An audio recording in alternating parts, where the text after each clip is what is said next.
ahora, que era la parte de inflamación crónica granulomatosa, y luego va a seguir esto, que es el paper asociado a la parte de activo quirúrgico y desencadenamiento de todo lo que vimos ahora en cuanto a a la parte de mediadores.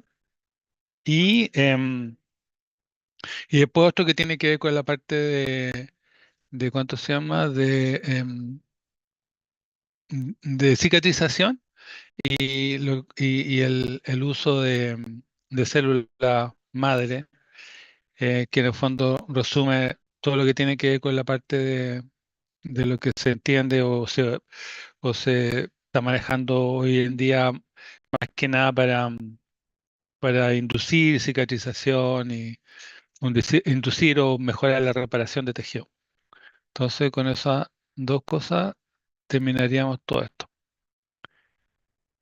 Así que voy a dejar de compartir este y vamos a entrar en el otro tema.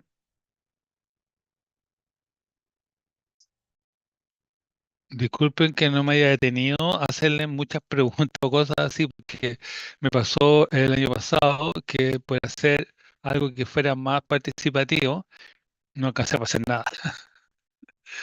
Porque no hacer la pregunta, que nosotros podamos empezar a hacer la participación, al final es demasiado, porque son demasiados contenidos los que se incluyeron en una sesión tan larga.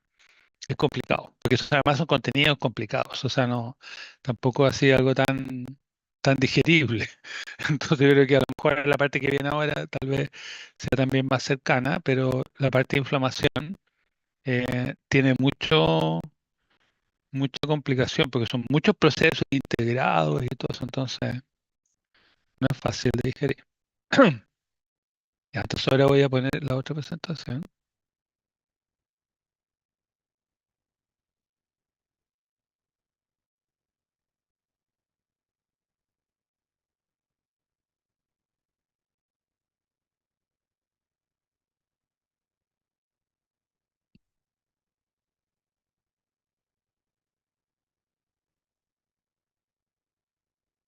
Tengo la sensación que acá hay cosas que son más de conocimiento general. Por lo tanto, también vamos a hacer rápido con lo que son las generalizaciones, para ver después algunas cosas más como puntuales de lo que podría ser importante contarle respecto a esto. Em, bueno, ustedes saben la importancia que tiene la parte oncológica en veterinaria y en humano. Tenemos muchos neoplasias que compartimos con el humano. Algunas como estas, como los papilomas, por ejemplo, son de tipo viral, en los animales como en los humanos. Otros están asociados a factores también bajo a los que estamos todos sometidos, como son las radiaciones ultravioletas, como el caso, por ejemplo, del carcinoma celular escamosa, que también es un tema muy recurrente en humanos y en animales. En los animales, en todas las especies prácticamente encontramos expresión de este tipo de neoplasia. Por lo tanto, algo bastante diseminado. El problema también de cáncer mamario. Nosotros como país, lamentablemente, estamos entre los primeros en presentar este tipo de cáncer y también de los animales. Sobre todo en el caso del perro, sabemos que es algo que está pucha, lamentablemente muy presente en la población canina y también felina. Otras neoplasias como los linfomas también, que son súper importantes en el hombre, en los animales también, es otro tema muy recurrente.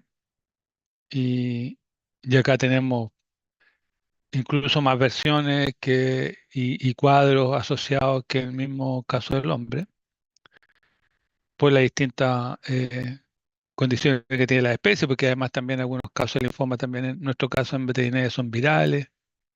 Y también sobre eso sabemos que además en veterinaria tenemos tumores que son propios de los animales, que no se presentan en humanos como son, y que son muy especiales, como en este caso de estos dos tumores, que tenemos el tumor venérea transmisible y el tumor transmisible también del monstruo de Tasmania, que, que como que se salen de todo el marco poco de lo que son las neoplasias, porque las neoplasias no son transmisibles. Ya uno se puede contagiar de un cáncer o un tumor, aunque sea benigno, de otro individuo. Pero estos sí son neoplasias que por ciertas condiciones traspasan las barreras de la histocompatibilidad y pueden entonces implantarse en nuestro individuo, lo que es muy extraño.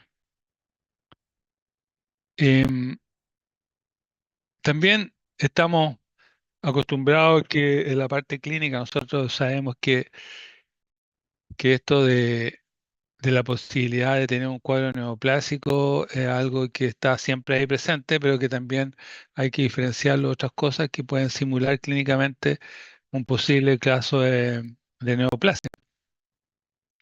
Y un ejemplo de eso es, por ejemplo, lo que nos ocurrió a nosotros hace poco, bueno, un par de años atrás, que, que nos tocó escribir el primer caso de porotricosis brasilense en Chile. Fue un caso que me llegó a mí ¿cuánto se llama?, del sur de Chile, de Punta Arenas, y que venía con la sospecha que era un tumor, y no era un tumor, era un granuloma a hongos, era un hongo que nunca habíamos detectado en el país.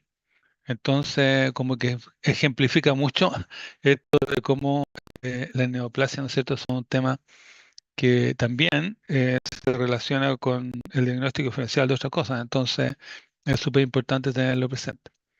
Em, Como ustedes saben, todo esto está relacionado con un problema proliferativo, por lo tanto, pertenece al tema de lo que llamamos adaptación de poblaciones celulares y en que, en que justamente este cambio no es adaptativo, porque hay varios temas dentro de lo que se considera población celular que son más bien adaptativos. Por ejemplo, la hipertrofia, nosotros, ahí está diagramado, ¿no es cierto? Hipertrofia como una situación en que aumenta el tamaño de la célula, algo que puede obedecer, ¿no es cierto?, un estímulo. O sea, típico, ¿no es cierto? Nosotros sabemos que si un individuo hace ejercicio va a hipertrofiar la musculatura y vamos a hacer crecer las fibras musculares, aunque no van a aumentar en número, pero sí van a crecer en tamaño.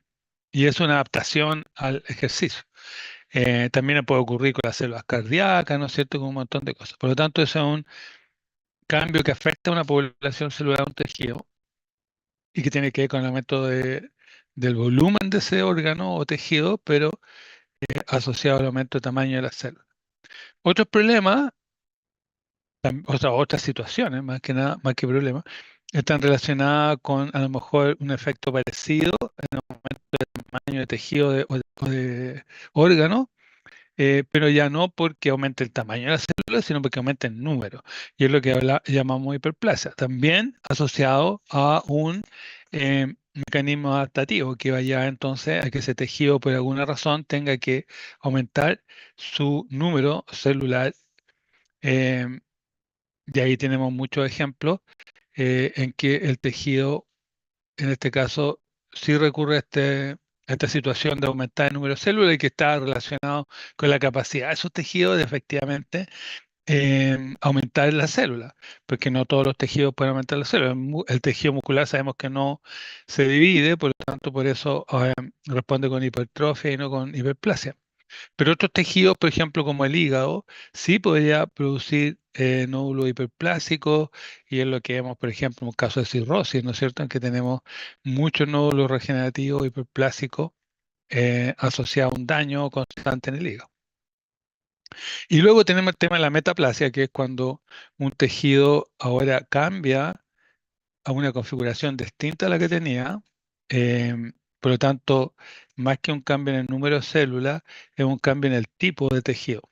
Pero son cambios, sí, obviamente dentro de un margen em, no tan amplio, porque, por ejemplo, podríamos tener que un tejido epitelial pase de simple, ¿no es cierto?, monoestratificado a estratificado.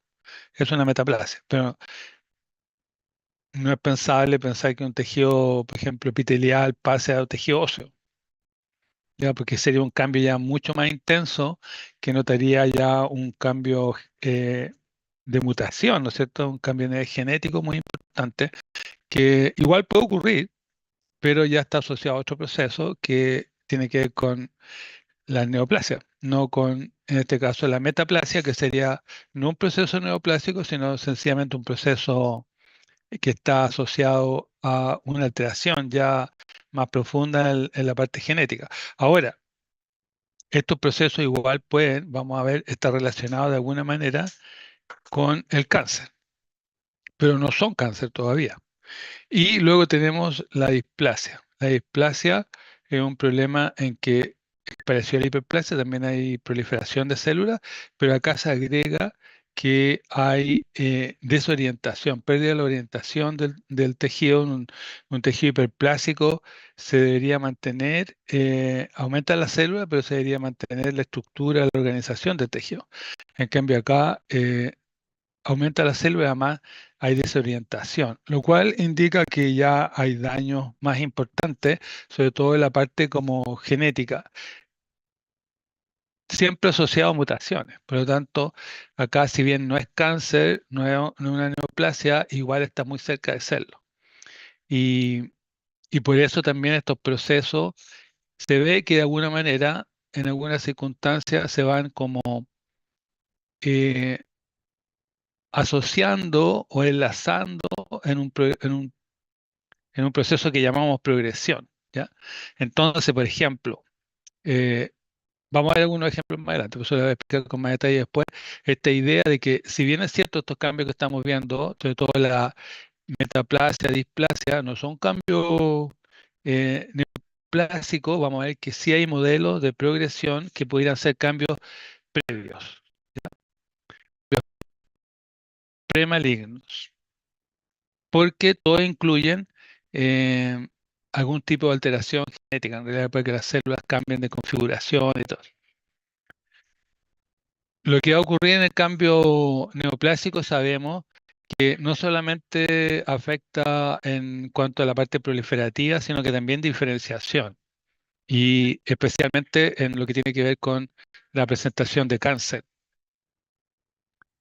Eh, si sienten algún ruido me dicen por favor porque tengo una interferencia. Eh, Entonces, acá tenemos ¿cuánto se llama? Un ejemplo de una neoplasia, un mismo tejido, su versión benigna y una versión maligna. Se fijan que en la versión a la izquierda, estamos hablando de un fibroma, es prácticamente igual al tejido conectivo normal, ¿ya? Vamos a tener una mayor cantidad de tejido, pero muy parecido al normal, ¿ya? Eso se da mucho en los tejidos, en la neoplasia benigna, que tiene una configuración muy parecida al tejido normal. En cambio, la que está al lado, que es un fibrosarcoma, sería la versión maligna, vemos que hay un cambio súper importante, sobre todo en la concentración de núcleos, o sea, un tejido altamente celular con muchísimos núcleos y vamos a ver que hay mucha variación entre las células, entre ellas. Y eso que acá estamos hablando de un fibrosarcoma que no es de los más indiferenciados de mayor grado de malignidad, porque cuando tenemos tumores también que son de mayor grado de malignidad, son más indiferenciados, más distintos al tejido normal. Entonces, en este caso, tenemos que pensar que si las neoplasias son una situación en que se ha perdido el control del crecimiento celular y ese tejido se puede por lo menos en la parte así como potencialidad, se pudiera dividir indefinidamente, porque no ocurre, porque van a ocurrir, antes de eso a lo mejor el paciente va a morir, a lo mejor no va a tener las condiciones del tejido neoplásico para irse tanto porque va a entrar en hipoxia y va a entrar en necrosis, etcétera. Entonces, pero potencialmente esas células podrían dividirse en forma eterna, digamos, ¿ya? Y de hecho, eso se demuestra con la formación de líneas celulares que se han obtenido en los tumores, que llevan años, décadas, siglos, creciendo y no dejan de crecer. Y van a seguir reproduciéndose mientras nosotros les demos el sustrato para que lo hagan. Por lo tanto, es un concepto, ¿no es cierto?, de células que se dividen en forma indefinida. Pero en lo que se ve en la clínica sabemos que ese crecimiento puede ser no invasivo, localizado, por lo tanto, sin mayor agresividad, de tejidos que veíamos que son muy bien diferenciados, muy parecidos al normal, y o pueden ser situaciones que tenemos tejidos muy poco parecidos al normal, más indiferenciados, y que además son agresivos, o sea, invaden em, a través de circulación sanguínea linfática, pueden ir a otros órganos, ¿no es cierto?, y producir crecimiento secundario. Por lo tanto, es una situación mucho más complicada en la parte clínica y es la versión maligna. Por lo tanto, acá tenemos que eh, diferenciar esos dos procesos. Un proceso entonces que es un proceso local, células que crecen de forma expansiva, se dice, o sea, van creciendo como una bola que va ocupando cada vez más espacio. En cambio, el otro es un crecimiento infiltrativo. Las células se meten en los tejidos vecinos y pueden llegar a los vasos sanguíneos y viajar a distancia hacia otros tejidos. La diferencia en este caso está en la capacidad de movimiento que tiene la célula. En el tumor benigno las células no se mueven, ¿ya? Entonces crecen, se dividen y mantienen el lugar donde se encuentran porque no son capaces de moverse, de infiltrar el tejido vecino. Tienen menos daño o alteraciones genéticas que el tumor maligno, que sí las células se pueden mover e infiltrar.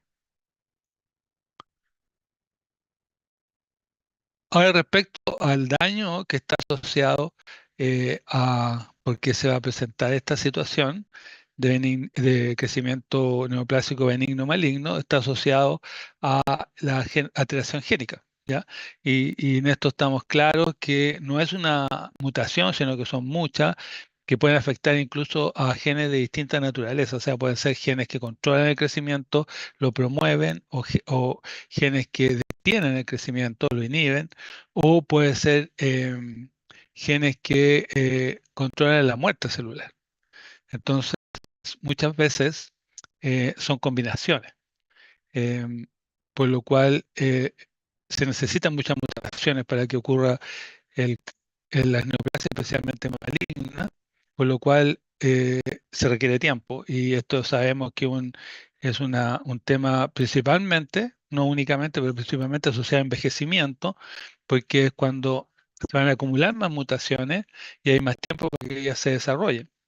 Eh, y acá también está claro que hay un gran efecto, hay un gran componente genético y ¿cuánto se llama? De congénito, o sea, perdón, genético hereditario, porque sabemos que hay individuos que pueden presentar mucho más rápidamente y más probablemente situaciones de cáncer porque ya han heredado gran parte de las mutaciones necesarias.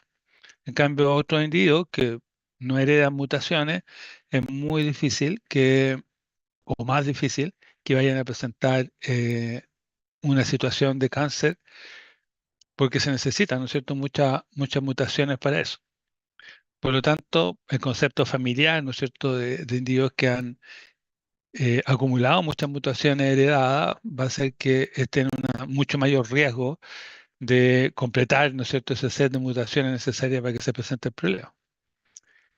Incluso el problema es más complicado porque a veces uno puede tener todas las mutaciones necesarias, pero también se requiere, como se ha visto, de ciertos elementos que gatillen para que esas mutaciones se expresen. Entonces, también están no solamente el concepto de los elementos que son oncogénicos, que van a generar, ¿no es cierto?, la alteración genética, sino también de los elementos que son proncogénicos y que hacen que esas células comiencen a dividirse. Muchas veces esos elementos broncogénicos pueden ser eh, factores hormonales, por ejemplo, que pueden actuar promoviendo entonces el crecimiento en células que luego, al empezar a dividirse, ya no van a responder a la regulación de ese crecimiento. Estas mutaciones se van a van a afectar a distintos tipos de genes, como decía. Bueno, acá está expresado lo mismo que yo estaba diciendo, que eran protoncogenes, genes de apoptosis o muerte celular, genes inhibidores de la replicación, etcétera. Ahora, a medida que se vayan acumulando más mutaciones, se puede llegar al tema de la generación de una neoplasia o incluso de progresar de una neoplasia benigna hacia una maligna, que también puede ocurrir. No todos los neoplasias son benignas, son susceptibles de malignizarse, pero varias sí.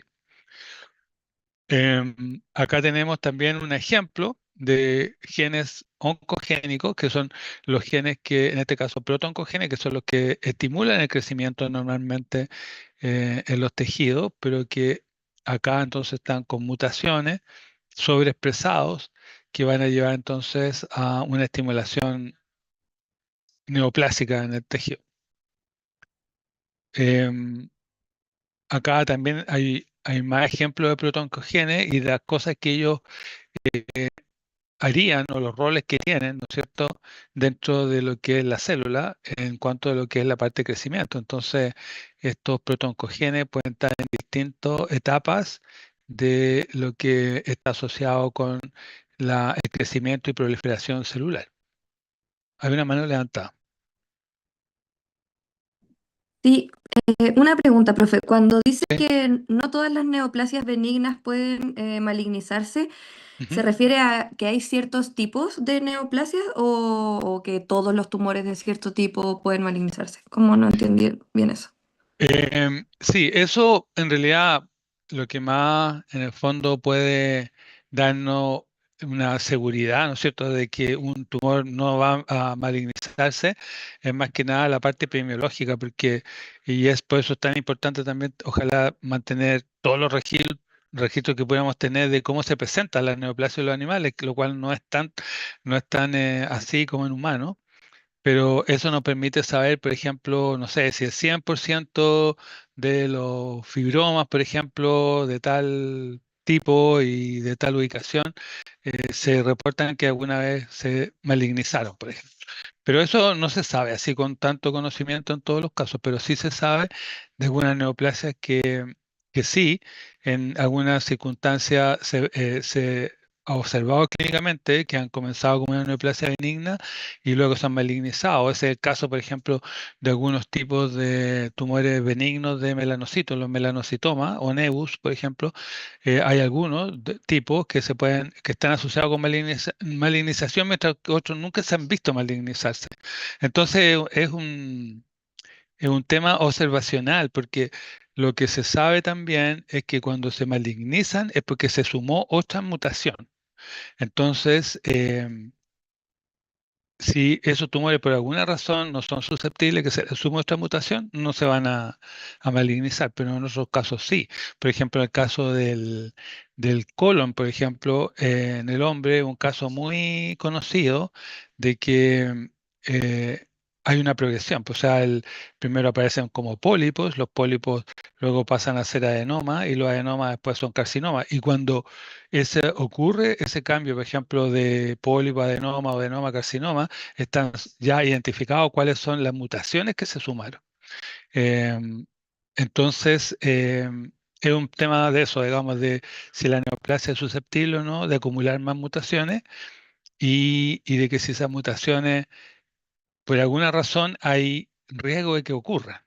Parece que por alguna razón algunas neoplasias em, requerirían mutaciones para malignizarse, que es muy difícil que ocurran en la situación que esos individuos se desarrollan, por ejemplo. Pero también puede hacer que si cambian las condiciones por alguna razón, ¿no es cierto?, de esos individuos, se exponen a ciertas otras cosas que nunca se han expuesto y se puedan sumar mutaciones que nunca habían ocurrido antes, a lo mejor sí se van a malignizar. Entonces no sabemos.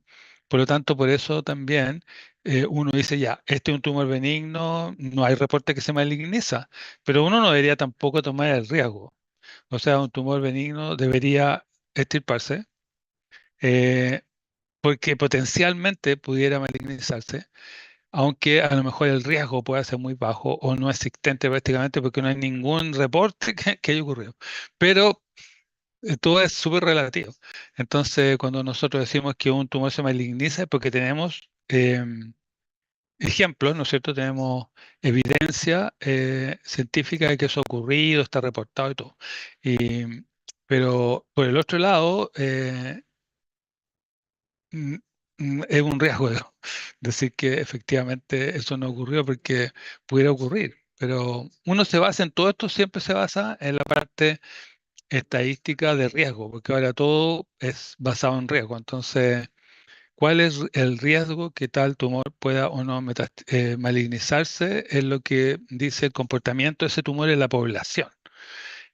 Pero, ¿qué pasa con nosotros los veterinarios? Que no tenemos esa información completa, porque no tenemos un registro nacional de qué es lo que está pasando con ciertos tumores en los animales. Entonces, encuentro que si bien en el humano hay mucho más tendencia y mucho más conocimiento como para de repente hablar si hay riesgo o no, creo que en nuestro caso no tenemos tanta información como para tener tanta seguridad, ¿no? Pero siento no puede ser tan específico porque, o tan como categórico, porque es súper difícil serlo, pero sí existe esa tendencia de decir que en alguna neoplasia nunca se ha observado o se ha informado que se hayan malignizado, por lo tanto se acepta que el riesgo es muy bajo o inexistente. En cambio, en otras sí hay riesgo porque hay evidencia científica de que sí han ocurrido casos en el fondo. Y ahí, Muchas claro, gracias. ahí podríamos revisar, pero ya, bueno, eso es como más largo porque tendríamos que revisar cuáles son esas que sí se han observado en qué sistema. Porque como tenemos tantos, digamos, tantos tejidos y también según si es perro, si es gato, qué sé yo. Entonces, pero hay que irlo viendo ahí por casos específicos. Por eso que la oncología es súper complicada, porque cuando uno habla de un sistema es totalmente diferente a otro. Entonces, muy distinto el sistema, por ejemplo, de tumores linfoides, cómo se comportan, los riesgos que hay de esas neoplasias, por ejemplo, que varían en cuanto a su incluso malignidad, eh, es diferente a otros sistemas. Entonces, cada sistema hay que verlo por separado. Ya, perfecto. Entonces, vamos a seguir con la próxima. Otra cosa súper importante este gen supresor P53. Este es un gen que lo que tiene como rol es detener el ciclo celular y sobre todo debería detener el ciclo celular en las células que tienen daño genético. Entonces, siempre que una célula va a empezar a dividirse, el gen P53 revisa si hay daño genético y si hay daño genético, esa célula se le impide replicarse hasta que repare ese daño. Y si no lo repara, debería entrar en apoptosis. Entonces, el gen P53 no es un gen inductor de apoptosis, es un gen que detiene el ciclo celular y da tiempo a la célula para que repare, y si no repara, envía una señal a los genes proapoptóticos para que la célula entre en suicidio. Y este es un tema que se ha visto que es tan importante porque esas células que ya están dañadas genéticamente en un tumor deberían suicidarse porque tienen un daño genético. Sin embargo, no existe esa situación porque tienen dañado el gen P53. Entonces, eso hace que esas células sobrevivan. A pesar que tienen daño genético, sobrevivan, se repliquen igual y perpetúen ese daño genético. Entonces, una de las cosas que más se ha visto en este paso de neoplasias benignas a malignas, que es lo que ocurre, por ejemplo, en colon, es precisamente que la neoplasia se hace maligna cuando se suma la mutación del P53. Entonces, por eso es que el P53, la mutación de gen P53, está muy asociado a malignidad. Es decir, muchos de los tumores malignos tienen mutado el P53. Entonces, casi un marcador de malignidad, pero no es 100% porque hay tumores que son malignos igual y no tienen el P53 comprometido. Pero sí es muy común que esté comprometido en las malignas y en las que se maligniza. Entonces, por eso es muy importante ese gen. Y la otra cosa a decir es que las mutaciones en los genes, como son distintos genes, ¿no es cierto? O sea, genes que promueven el crecimiento, genes que inhiben el crecimiento, genes que inducen muerte celular.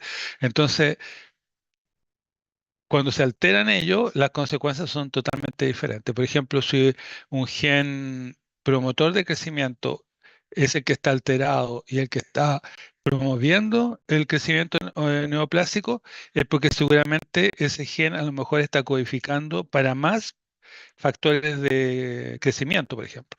O a lo mejor está codificando para que la célula tenga más receptores para factores de crecimiento, entonces es mucho más sensible y responde mucho más a los estímulos de crecimiento.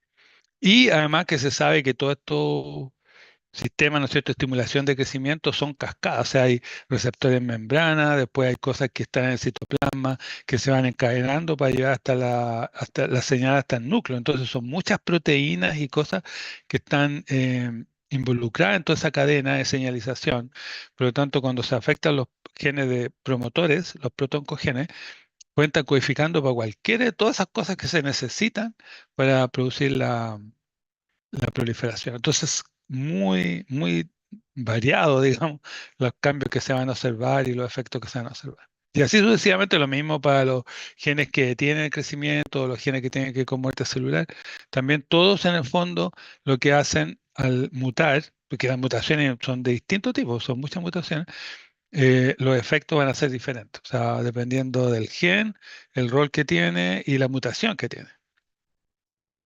Otra cosa que también llama mucho la atención es que las células neoplásicas, sobre todo las malignas, tienen como una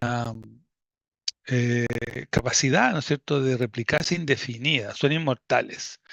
Y eso como que va en contra de los conceptos, ¿no es cierto?, biológicos, en que las células tienen una capacidad limitada de crecimiento y de replicación, hay algunas que incluso no tienen capacidad de replicación, pero después, aunque tengan capacidad de replicación, después la pierden, porque están asociadas a lo que llamamos programa de envejecimiento. Entonces, la célula asociada al programa de envejecimiento tiene una capacidad limitada en número de veces que se van a dividir y luego de eso empiezan a envejecer y mueren. Entonces, ¿a qué se debe, no es cierto, que una célula pueda superar eso?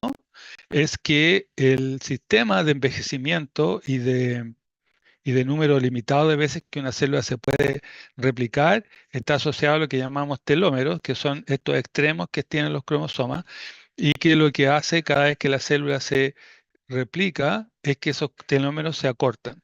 Entonces llega un momento en que ya no hay más telómero para ser leído y empezar el proceso de replicación. Entonces, por eso que la célula tiene como un reloj que tiene que ver con esta extensión de los telómeros, cuántas veces se va a poder dividir. Entonces, en estas células neoplásicas malignas aparece una enzima que se llama telomerasa, que es capaz de reponer los telómeros. Entonces la célula se va dividiendo y en vez de perder el telómero, es extendido otra vez, es repuesto en el fondo, por así decirlo. Entonces las células se siguen dividiendo indefinidamente porque los telómeros nunca se van a cortar. Ahora, esto es un sistema que no es nuevo porque existen las células en la etapa embrionaria. O sea, y por eso que las células neoplásicas se dicen también que van adquiriendo como fenotipos embrionarios. Se hacen más indiferenciadas, más parecidas a las células embrionarias. Y todo eso tiene que ver con estas capacidades de estas células que empiezan a tomar o reexpresar cosas que tenían de antes, digamos. Entonces, esta capacidad de las células de mantener sus telómeros sin que se acorten, era una capacidad que tenía la célula de la etapa embrionaria, porque la etapa embrionaria, para formar un individuo, las células se tienen que dividir millones y millones de veces, entonces, por eso que existen los telómeros.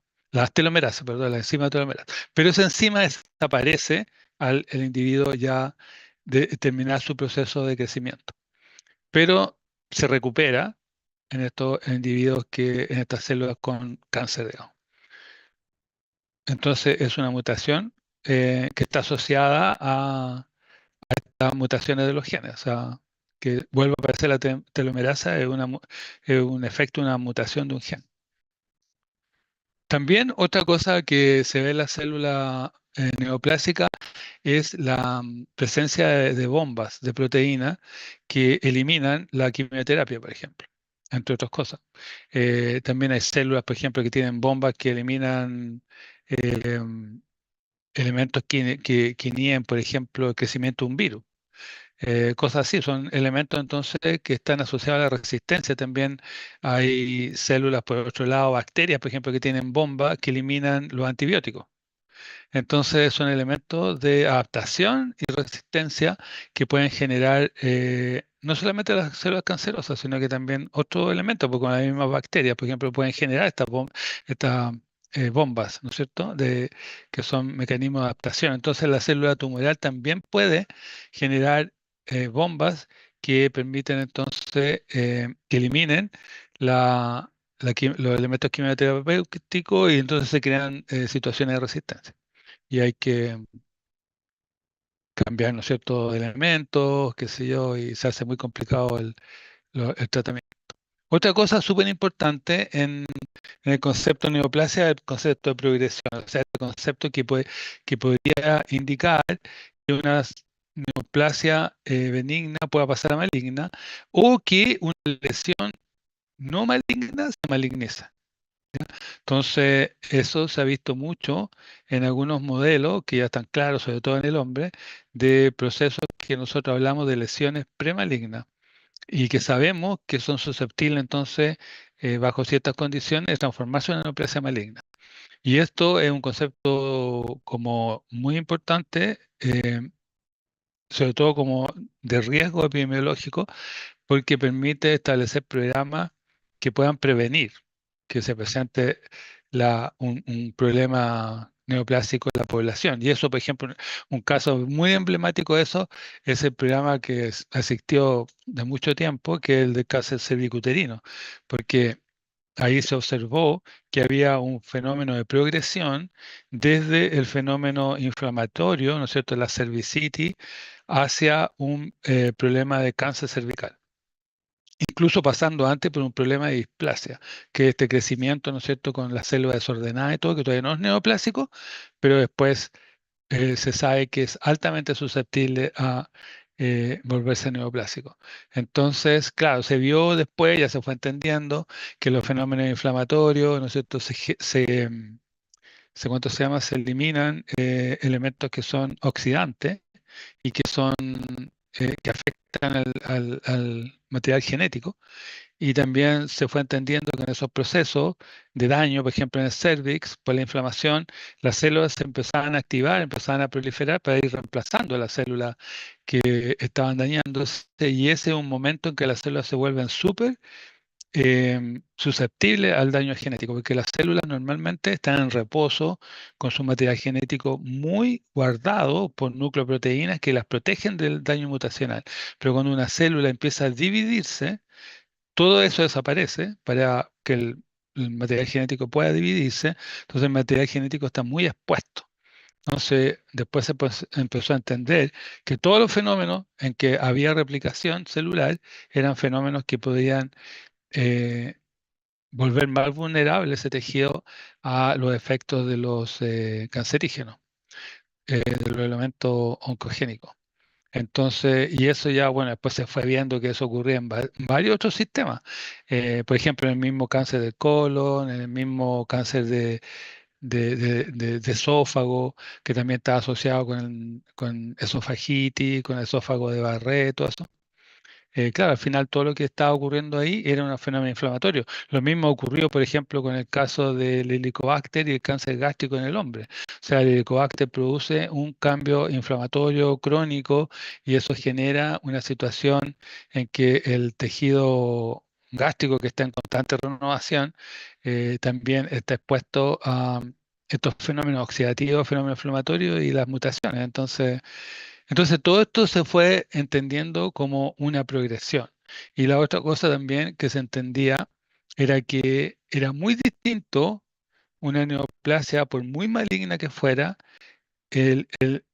al inicio que cuando ya había avanzado más en el tiempo. O sea, son cosas totalmente diferentes. Las células son totalmente diferentes porque se fue viendo que los tejidos neoplásicos que tienen daño mutacional son terriblemente inestables. Entonces, genéticamente, entonces van rápidamente adquiriendo más mutaciones.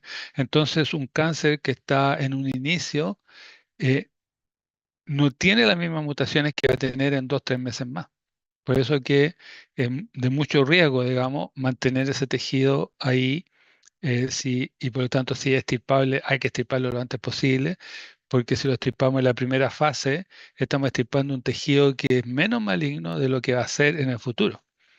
Eh, y por lo tanto ahí se entendía por qué una neoplasia, por ejemplo, en el mismo colon, por ejemplo, en estado uno todavía no es invasiva, está restringida solamente a la mucosa, porque después va a pasar un tiempo, va a tener más mutaciones y eso va a permitir que las células se muevan y va a empezar entonces a invadir las capas musculares, lo que sea, va a empezar a llegar a los linfonodos, todo eso es progresión.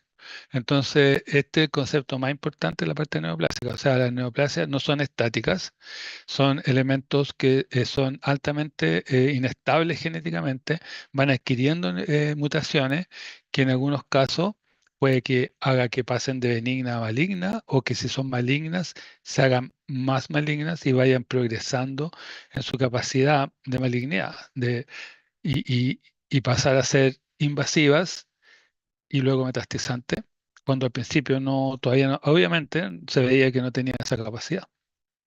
Entonces, ese es el concepto de progresión, que tiene que ver con un montón de cosas también que va a ir necesitando la neoplasia para ir progresando, porque, por ejemplo, la neoplasia para progresar, crecer más, invadir, necesita, por ejemplo, circulación. Entonces, esas neoplasias, por ejemplo, dentro de las mutaciones que van sufriendo, es, por ejemplo, ser capaces de producir factores de crecimiento de vasos sanguíneos. Entonces, esa misma neoplasia va a generar un factor para que se pueda formar circulación para ella.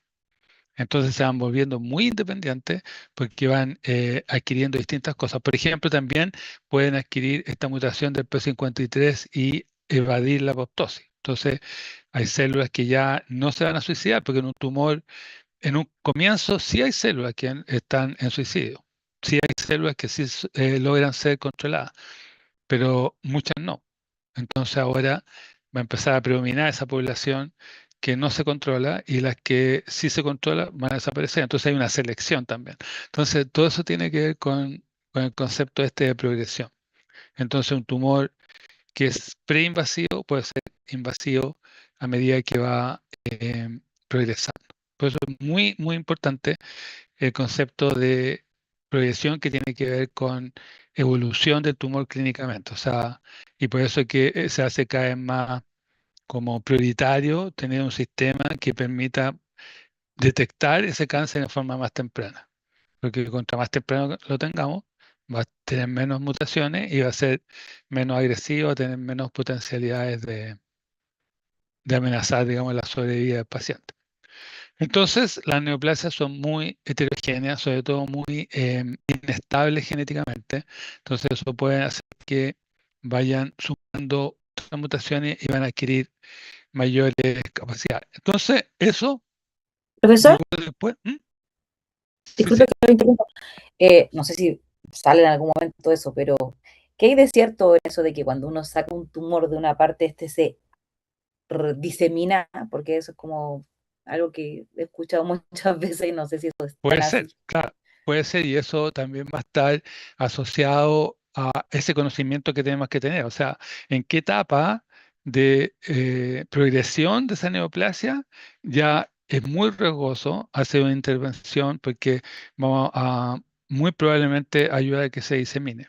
Y eso también otra vez tiene que ver mucho con lo que nosotros conocemos de cada neoplasia en particular. Entonces hay neoplasias que se saben que ya llegaban a cierta etapa de progresión y de compromiso que ya no se puede. Extirpar está contraindicado. Y en otras etapas no, en otras etapas todo lo contrario, ¿no es cierto? Sabemos que es seguro que esa neoplasia entonces se pueda trabajar y hay un protocolo, por ejemplo, otra vez cáncer de colon, que es uno que más se sabe, sabemos, y eso está súper establecido, qué es lo que se hace en cada etapa. Entonces, en etapa uno, etapa 2, sabemos que es seguro hacer la resección, pero es totalmente distinto cómo se hace la recepción en la etapa, en el estado uno que en el estado 2. Entonces, en el estado 2, por ejemplo, es seguro hacer la recepción solamente si tú retiras aproximadamente como 60 linfonodos que están tributando a esa zona. O sea, prácticamente todos los linfonodos que están asociados a esa zona, porque todavía existe una posibilidad de que a pesar que esa neoplasia no está tan diseminada, solamente empezó a cruzar ya hacia la submucosa, de que sí hayan pasado células al torrente linfático y hayan alcanzado a algún linfonodo de todo eso. Y que todavía están ahí esperando crecer, porque las células cuando metastizan y llegan al linfonodo pueden tardar hasta años en poder despertar, por así decirlo, acostumbrarse al medio y empezar recién a dividirse.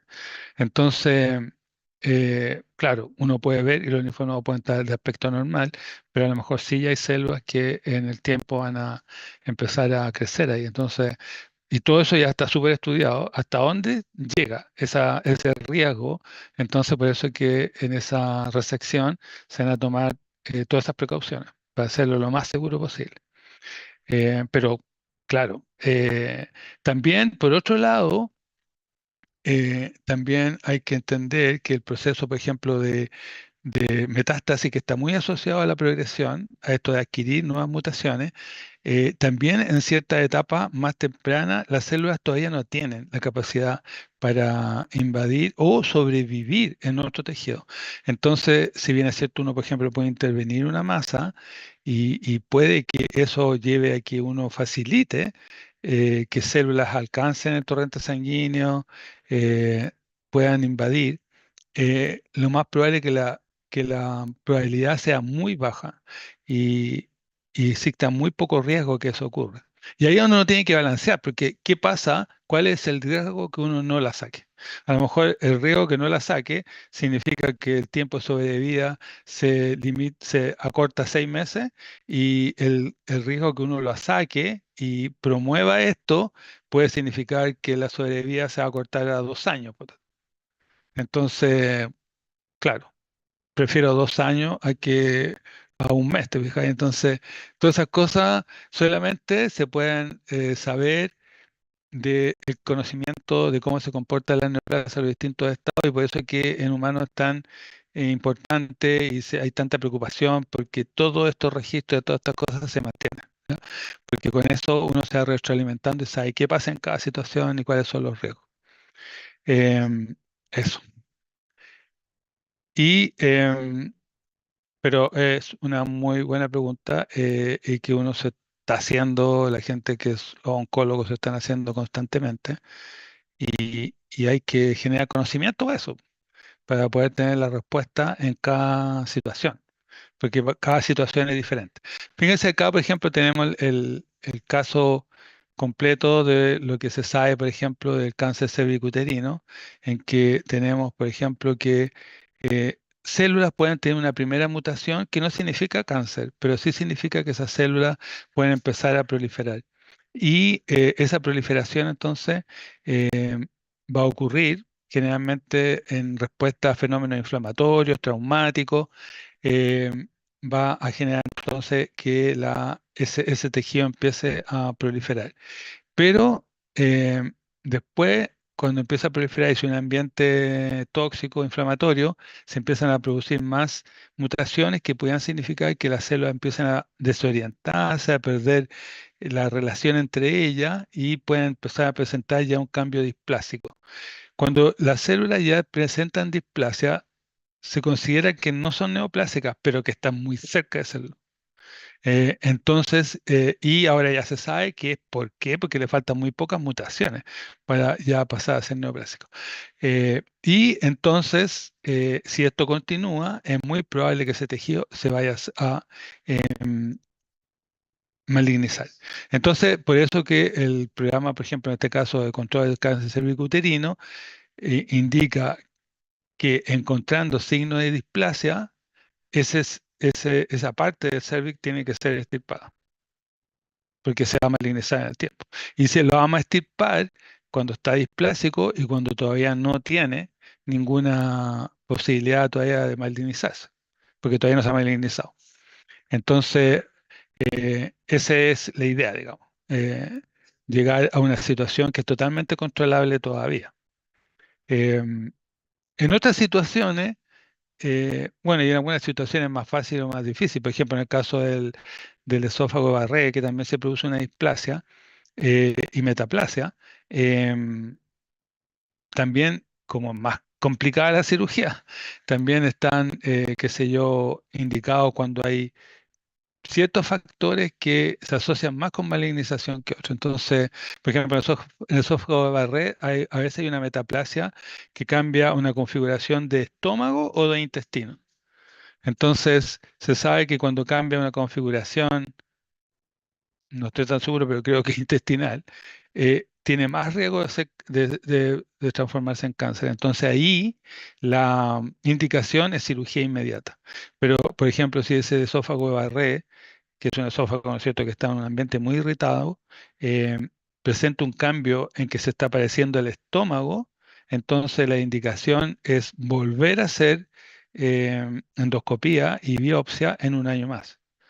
Y ver entonces si la cosa o volvió para atrás o está avanzando hacia cambio hacia intestino, hacia configuración intestino. Entonces ahí ya hay indicación de cuánto se llama de resección inmediata. Entonces, todo se va a ir trabajando con los criterios de que indican riesgo, ¿ya? Entonces, por eso es tan importante otra vez tener esa información, ¿no es cierto?, de cuál es el riesgo real que tiene eh, algo de ocurrir o no.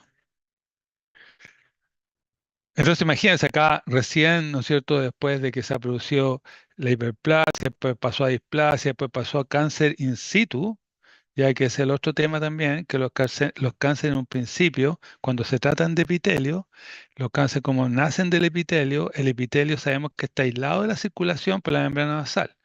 Entonces, si ese neoplasia es in situ, o sea, todavía no ha traspasado la membrana basal, no ha tenido ningún contacto con circulación. Por lo tanto, es un cáncer muy seguro.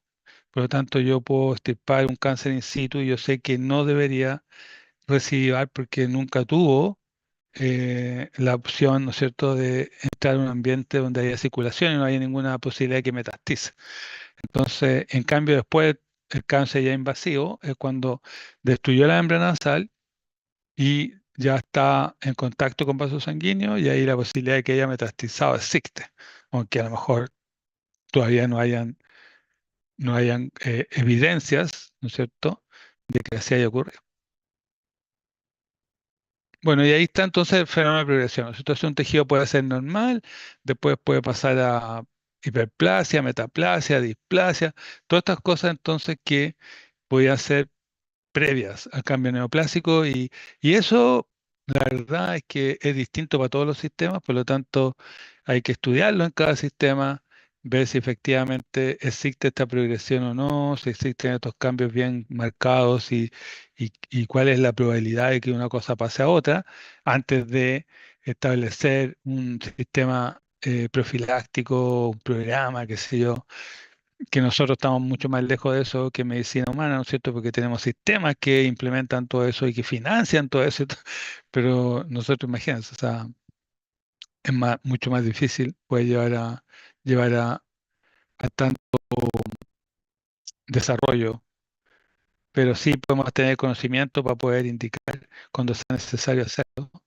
cuál es la mejor opción, digamos. Bueno, todo esto se refiere a lo mismo. Acá tenemos algunos ejemplos de los que yo le mencionaba, ¿no es cierto? De ¿cuánto se llama? De modelos en humano, que ya se sabe hace mucho tiempo, que tienen estos, ¿cuánto se llama? Situaciones de progresión que son conocidas y que hay lesiones premalignas que están identificadas, entonces que pudieran apuntarse a hacer algo, ¿no es cierto? A proponer un tratamiento en la fase más temprana, antes de que ocurra el cambio en sí. Por ejemplo, acá tenemos el caso de colon, ¿no es cierto? Un colon que puede tener un cambio primero que son los pólipos y que luego acá vemos, por ejemplo, cómo la mucosa para pasar, por ejemplo, un adenoma temprano, que es como un pólipo en realidad, ha ocurrido porque hay una mutación del gen APC que está en el cromosoma 5, que es un protoncogen, y después cuando pasa a un adenoma ya más avanzado, adenoma tardío se llama, es porque se asoció la otra mutación en el gen RAS, en el cromosoma 12, otro cromosoma nada que ver, y luego cuando pasa a carcinoma es porque se sumó la mutación en el P53, que está en el cromosoma 17. Entonces, todo esto está asociado a lo que conocemos entonces como progresión, que es esta situación, ¿no es cierto?, de poder ir avanzando eh, en las posibilidades de que un tejido se malignice.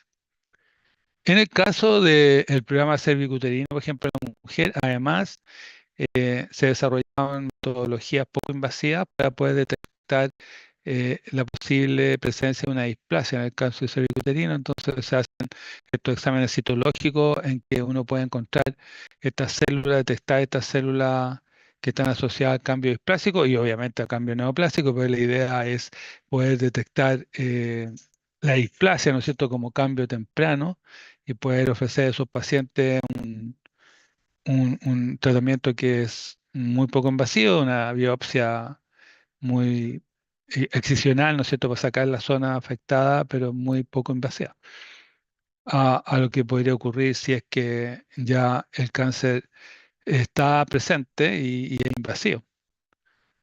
Otra cosa también importante en la neoplasia ya son cosas que tienen que ver con o diagnóstico o pronóstico. Y una de las cosas que más se utiliza en el caso para reconocer la neoplasia maligna es que, como les decía, se asocian con muchas alteraciones que las hacen por estos problemas mutacionales empezar a retroceder en la diferenciación y se van haciendo cada vez más indiferenciadas o similares a las células embrionarias. Aquí tenemos, por ejemplo, una célula de un melanoma que es impresionantemente rara, ¿no es cierto?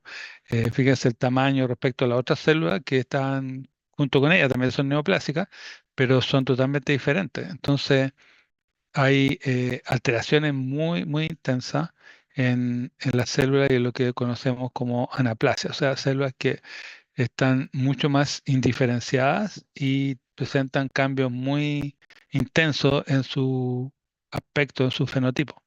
Y eso permite ir estableciendo grados de diferenciación. Entonces, ¿y por qué? Porque estos grados de diferenciación están muy asociados con pronósticos. O sea, se sabe que los tumores bien diferenciados tienen mucho mejor pronóstico que los altamente indiferenciados. Eh, y la diferenciación se basa nada más que en el tema de qué tan parecidos son tejidos normal.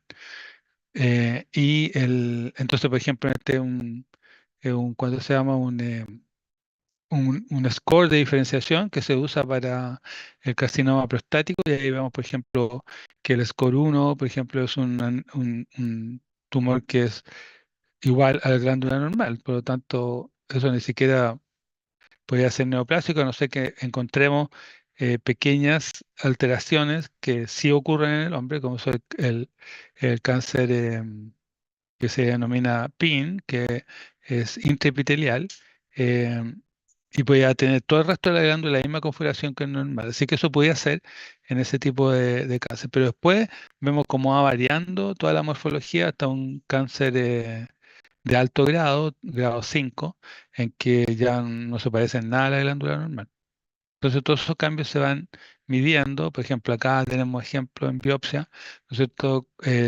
Desde un grado 2, 3, 4 y 5, la diferencia, ¿no es cierto? Cómo van variando ¿cuánto se llama? La histología en el fondo, ¿cierto? Una histología muy parecida de conductos que son más bien como dispersos, ¿no es cierto? No hay una gran densidad de conductos, pero además las células son de, de forma cilíndrica, núcleo en la base, y ahí avanzamos al grado 3 que las células se están volviendo más cúbicas, los lúmenos son más pequeños, hay mucho más densidad de conducto. Después en el grado 4 eso ya se hicieron conductos mucho, mucho más densos, prácticamente no hay estroma entre las células, están un conducto al lado del otro, y después en el grado 5 ni siquiera hay lumen, o sea, no hay conducto en realidad, no hay estructura glandular.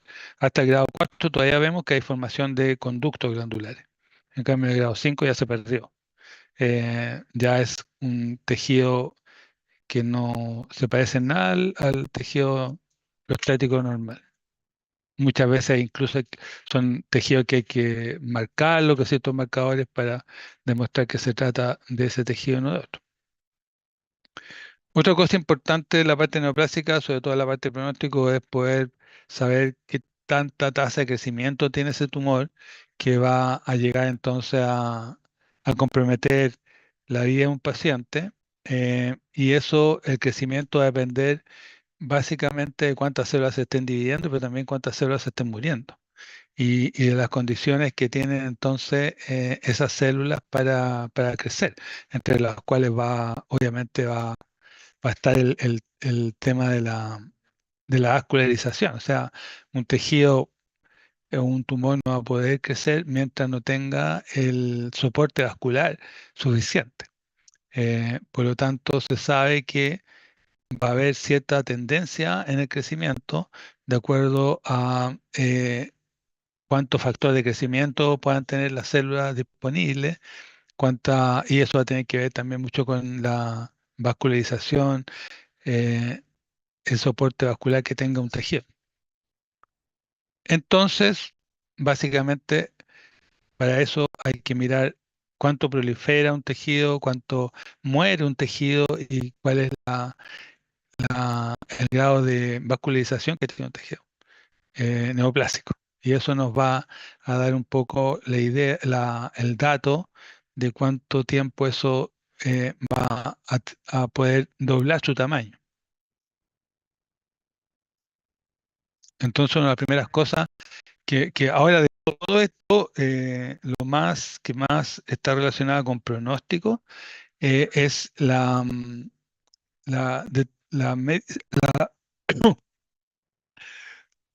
perdón, detección de la, de la capacidad de división. Perdón.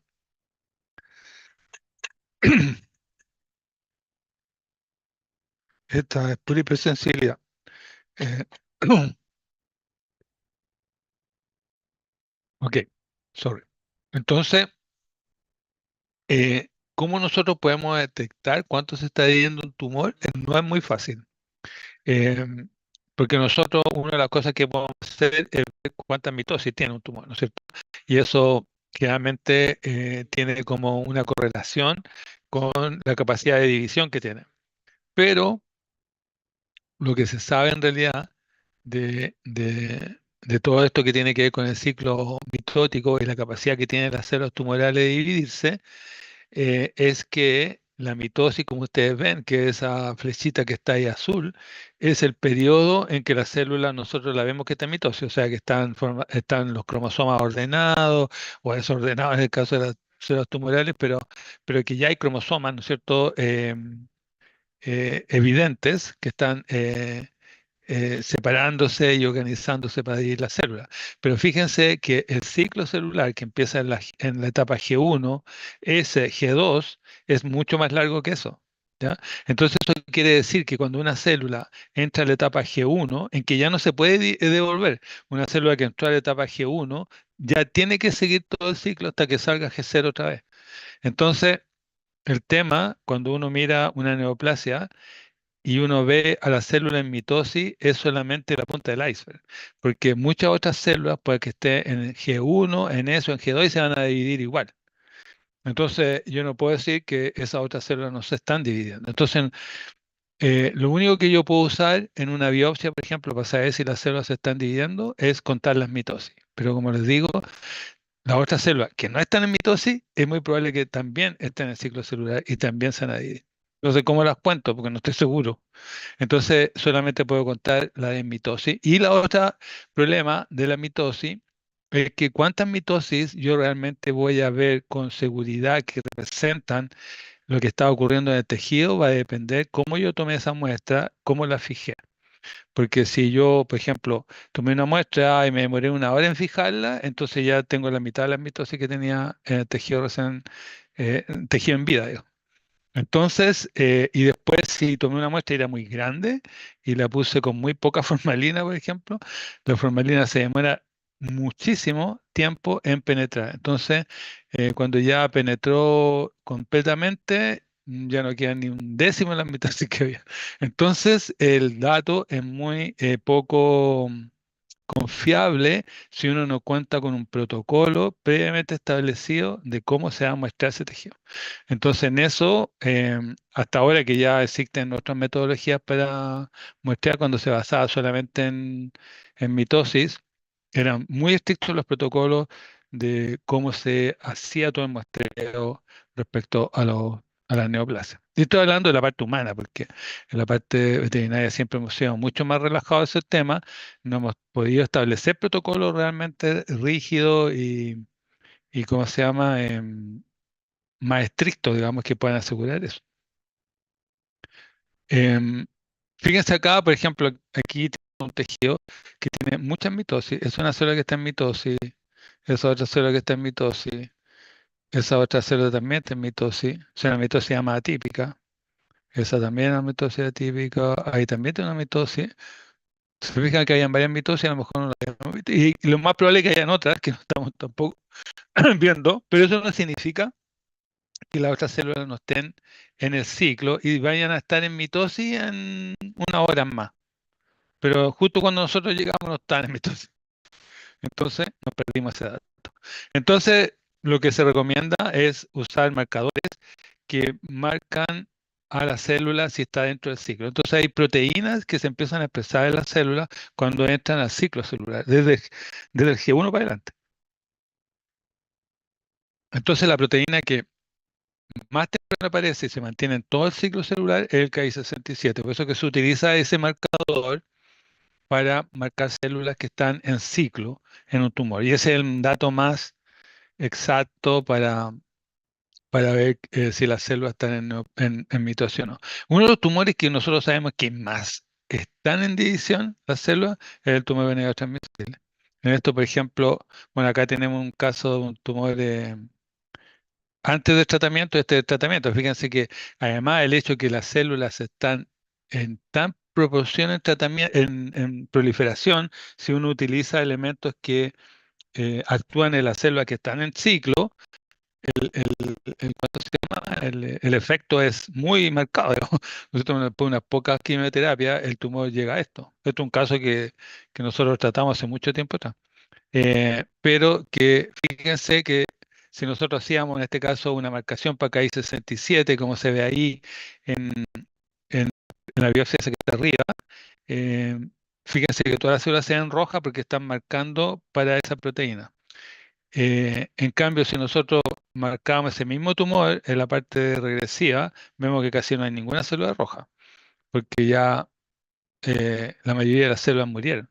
Entonces, y si nosotros hemos medido solamente las mitosis, habíamos visto algunas células nomás dividiéndose. Pero fíjense que ahí en esa biopsia, en la fase progresiva, vemos que casi todas las células están en división. ¿Ya? Pero eso es una cosa muy particular del TBT. Ahora en tumores más malignos, de otras estirpes, uno puede encontrar, por ejemplo, un linfoma también, puede haber un 50%, 60% de células en división de los tumores muy malignos. Pero en otras pueden ser mucho más bajo la proporción. Pero va a ser mucho más real si nosotros hacemos esa marcación. Y la otra cosa es la apoptosis. Eh, los tumores, forma que van muriendo las células neoplásicas, debería ser por apoptosis. Entonces, nosotros podemos marcar también a las células que están en apoptosis, porque sabemos que cuando entran en apoptosis se activan unas enzimas que se llaman caspasa. Entonces hay un protocolo, ¿no es cierto?, que se llama túnel, que es una una tinción inmunohistoquímica. Se puede hacer con tinción inmunohistoquímica, se puede hacer de otra forma, pero uno la puede hacer con tinción inmunohistoquímica y puede detectar entonces en qué células están presentes esas enzimas que están comandando la apoptosis. Tenemos células en apoptosis, pero viste una biopsia común y corriente nomás, pero todas esas células que se ven como fragmentadas son células apoptóticas. Estas son células tumorales que están todavía vivas y todas estas células que están acá, como condensado el núcleo, el citoplasma, se están como fragmentando, son células apoptóticas. Ahí hay otra también, pero aquí hay varias en este tejido, pero son muy difíciles de ver porque son fagocitadas rápidamente. Entonces, contar célula apoptótica es inútil, digamos, porque lo más probable es que vamos a llegar tarde para verla. Por lo tanto, también ahí hay bueno, no puse una marcación, pero una marcación que se ve muy parecida a lo que vimos ahí en KI67. Bueno, ahí se ve, por ejemplo, en esa biopsia que está ahí arriba de intestino, como hay algunas células que marcan un color oscuro, que son células entonces que están en apoptosis. Porque en el intestino, por ejemplo, las células se van muriendo, ¿no es cierto? Se van reemplazando y cuando se mueren por apoptosis. Y ahí se van reemplazando. Entonces, en un tejido intestino siempre va a tener célula apoptótica y se utiliza ¿cuánto se llama? Un control positivo. Y la otra cosa es la circulación. O sea, un tumor para que crezca tiene que tener circulación. ¿Y cómo se forma la circulación? A partir de los mismos vasos sanguíneos que están periféricos al tumor. El tumor envía factores de crecimiento que hace que desde esos vasos sanguíneos se empiezan a formar vasos sanguíneos que van a ir a permear al tumor, a infiltrar el tumor, a vascularizarlo. Ahora, una cosa que se descubrió hace mucho tiempo, trabajo que fue publicado en Nature hace como 23 años atrás, es que, es que se descubrió también que esos vasos sanguíneos que forman estos factores de crecimiento del tumor no son exactamente iguales a los vasos sanguíneos normales. Y una de las cosas que llama siempre la atención cuando uno ve una biopsia y ve un vaso sanguíneo donde hay células tumorales adentro, llama la atención que no es una célula la que pasó, sino que pasan en grupos.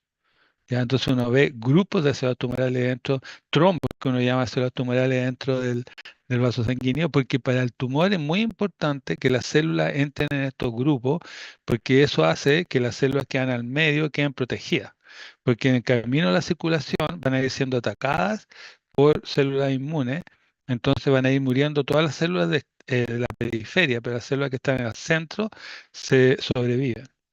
Entonces, ¿cómo lograban esas células pasar estos vasos sanguíneos? Es porque el endotelio es fenestrado. Si ustedes se fijan que ahí hay una microfotografía de transmisión perdón, de barrido, en que vemos que en un vaso normal la pared está formada por células que están totalmente selladas una entre otras. Entonces es una pared totalmente cerrada. En cambio, en el tumor, los vasos del tumor tienen hoyos gigantes, ¿ya? Entonces, a través de esos espacios pasan las células tumorales en grupo, no pasan de a una.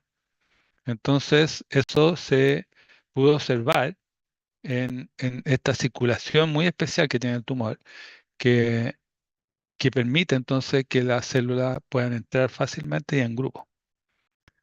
Aquí, por ejemplo, tengo un tumor de venéreo que marcamos con un anticuerpo que marca los vasos sanguíneos, de este tipo de vasos sanguíneos que son tumorales, y vemos que hay muchos pequeños capilares que están formándose dentro de ese vaso tumoral. Fíjense acá cómo este está formando un tubo que no está todavía abierto, porque estas células endotelianas van formando como tubos y después se van ahuecando en el centro para formar entonces el capilar. Entonces estos son vasos que se están formando a partir de este otro vaso están estas células endoteliales formando una especie de ahí de tubo que luego va a ir a formar el capilar. Pero es un proceso muy activo porque el tumor está produciendo estos factores angiogénicos que hacen que el tumor se vascularice.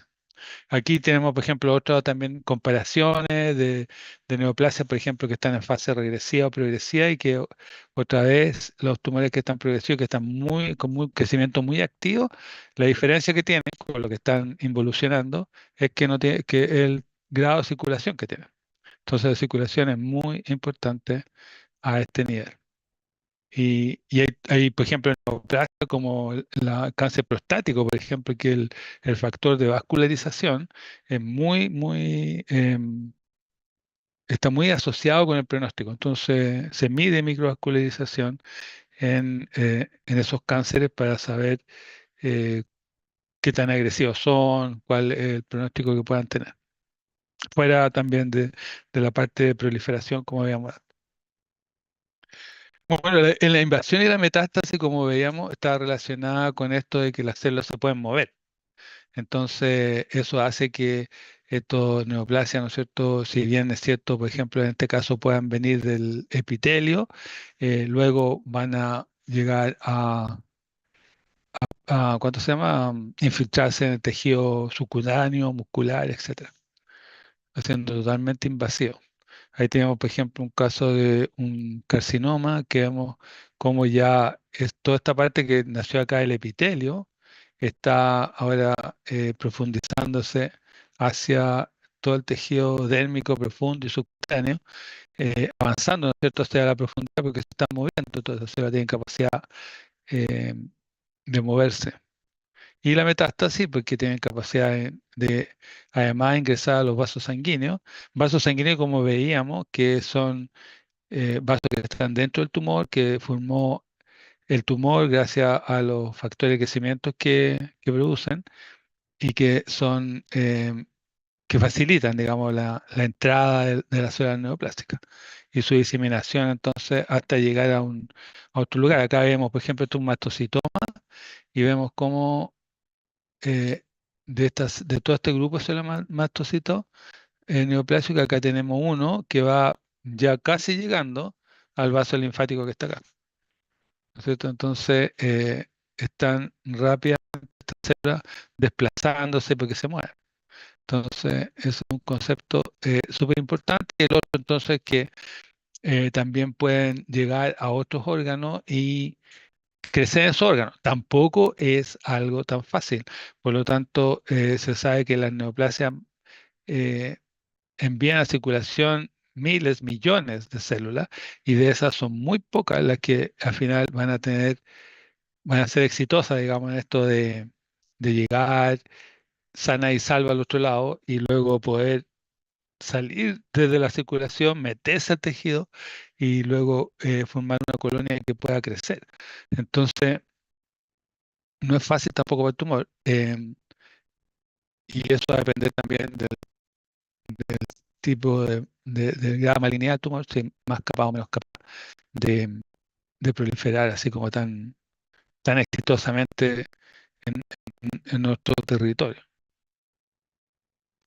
Creo que ya estamos llegando al final. Eh,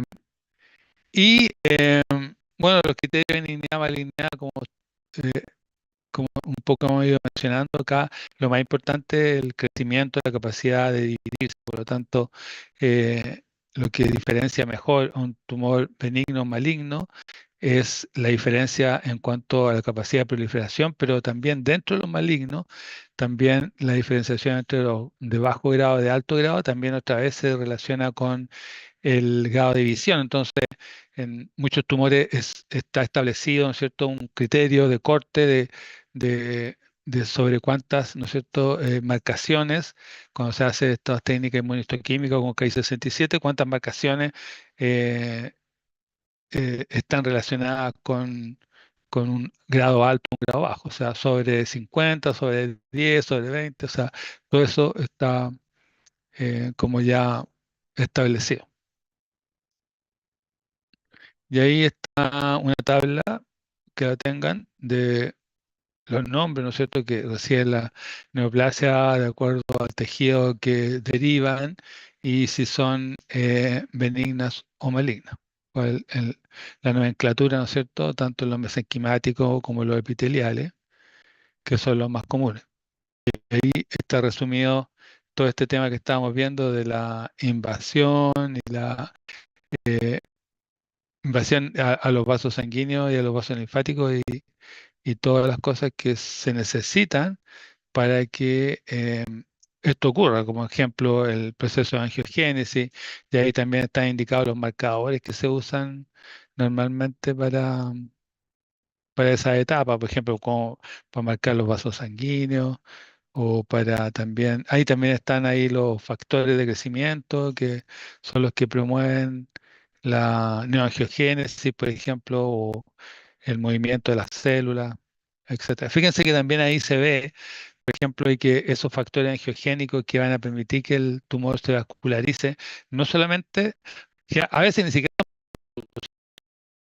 a veces pueden producir por las mismas células tumorales, pero a veces las células tumorales lo que hacen es que tienen hacen que otras células que son del tejido normales produzcan esos factores. Y entre ellos, los más comunes son los macrófagos, son los más como parasitados, por así decirlo, por las células neoplásicas para que produzcan diversas cosas, factores de crecimiento para ellas, para los vasos sanguíneos, etcétera. Así que ahí los macrófagos juegan un rol bien complicado. Creo que ahí solamente un ejemplo, ¿no es cierto? Un papiloma, un carcinoma, que ya lo habíamos visto. Pero otra vez, para insistir, ¿no es cierto?, en esto de que cuando es un tumor maligno, lo que vemos como marcador de malignidad es esto de la anaplasia, la indiferenciación, células que eh, son difíciles de reconocer, ¿cierto?, dentro de ese tejido como perteneciente a ese tejido y su capacidad de metastizar. Eh, Vamos a quedar hasta acá. Hay otras cosas que esto no le va a aportar mucho porque la parte de estadificación clínica, pues se lo voy a dejar aquí, sí, para que ustedes lo tengan, ¿no es cierto?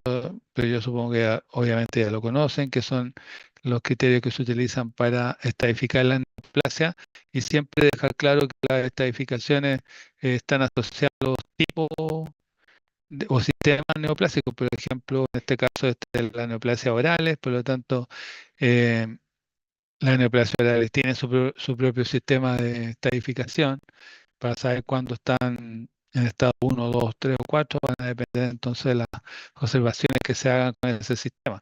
Pero que todas son diferentes, entonces hay que tener esto, información por cada sistema, digamos. O sea, qué significa, ¿no es cierto?, este mismo sistema de estadificación en el caso del linfoma o el mastocitoma, son todos diferentes.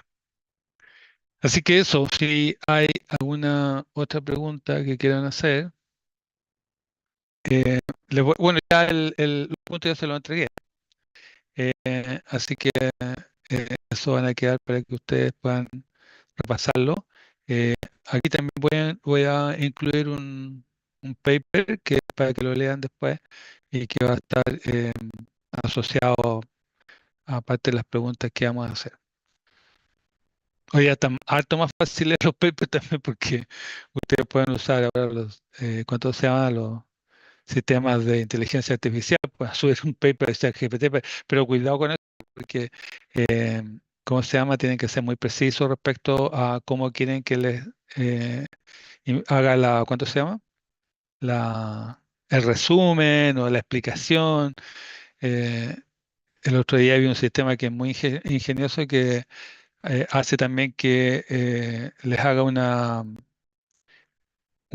¿cuánto se llama? Un resumen de todo esto, una explicación, pero con figuras, ¿ya? Entonces va entregando así con figuras que va a inventar, digamos, un poco explicar todo cómo se hizo el material, cómo se llegó a los resultados. Entonces a veces son formas mucho más didácticas de entender algunas cosas cuando son muy difíciles de entender en un paper.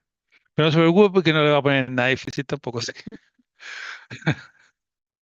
Pero hoy en día está mucho más difícil hacer todo lo que es evaluación, porque así como a veces la gente utiliza ¿cuánto se llaman estos sistemas para hacer respuestas? Nosotros tenemos que utilizar los sistemas para hacer evaluación de esas respuestas. Entonces, es impresionante. A veces para hacer estas evaluaciones son muchos puntos a evaluar. Entonces, se vuelve un kilo de información.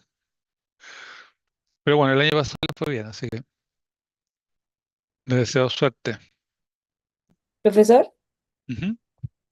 a lo mejor una pregunta tonta, pero yo entiendo, o sea, todo esto de la célula y todo, pero todavía no logro como comprender cómo un paciente muere por cáncer. No sé si es una pregunta tonta, pero suponiendo a alguien que no se haga ya, un paciente de nuestro, que no Ujú. lo tratemos y todo, y tenga un tumor X, ¿por qué muere ese paciente? Bueno, uno, y que eso se ve, ¿no es cierto?, en un paciente de cáncer avanzado, que hay de lo que estábamos viendo antes, incluso de la parte de inflamación, ¿no es cierto?, en el cáncer también hay liberación de muchos mediadores que llevan a mucho deterioro del paciente, su condición física, y también hay mucha desviación metabólica hacia todo lo que significa el crecimiento de un tejido que es muy demandante, ¿no es cierto?, en todo lo que es la parte de crecimiento, metabolismo, etcétera.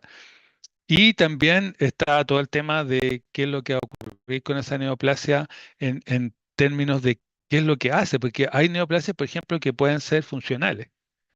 Entonces pueden producir ciertos elementos que van a interferir con también el metabolismo general, etcétera.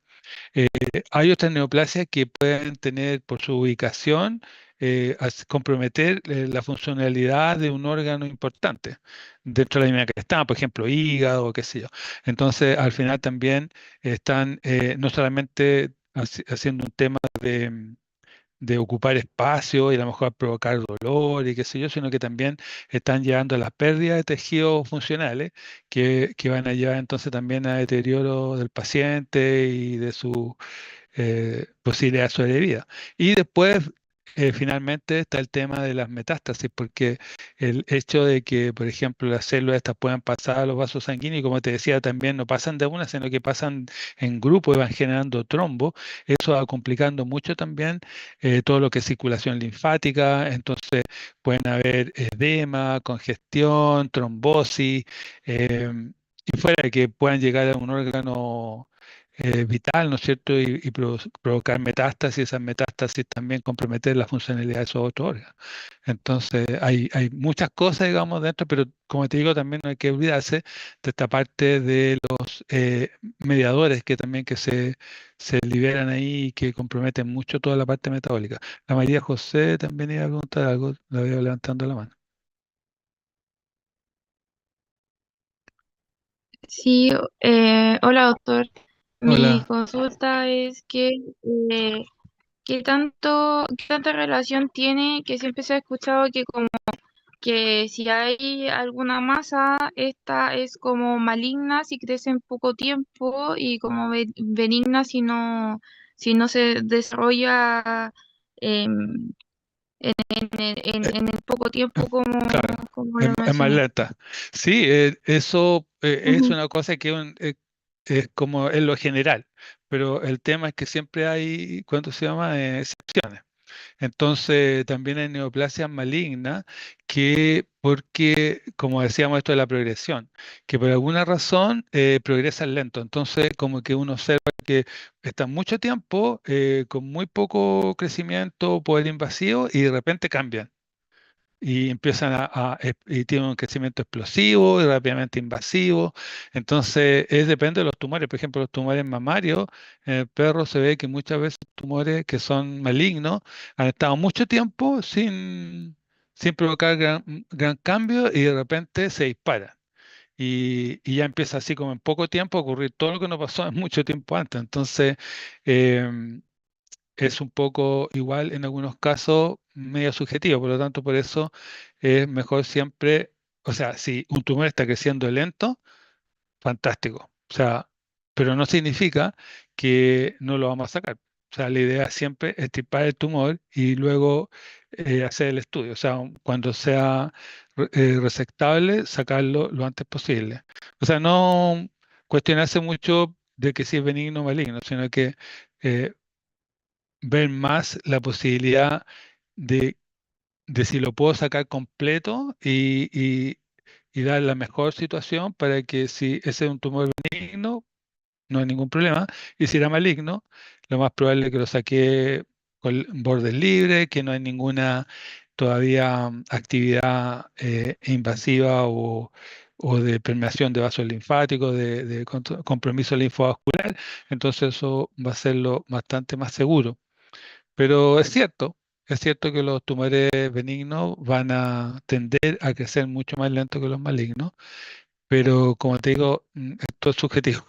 Entonces, para